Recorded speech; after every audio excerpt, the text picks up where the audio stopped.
Hello বন্ধুরা, তোমরা সবাই কীরকম আছো? আশা করি সবাই ভালো আছো। তো মিঠুন রায়ের মিনি ব্লগ আজকে স্বাগত। আজকে আমার তৃতীয় দিন ব্লগ করার।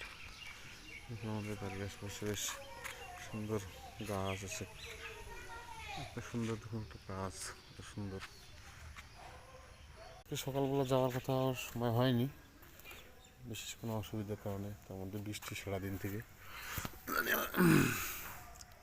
তোর নাম কি? হ্যাঁ, এটা আমার বোন হয়, ছোটো বোন, কাকুর ছোটো কাকুর মেয়ে। কোন স্কুলে পড়িস? শোন শোন শোন, কোন স্কুলে পড়িস তুই? বল। দিনহাটা। দিনহাটা স্কুলে যাস তুই? কিছু করে? হ্যাঁ।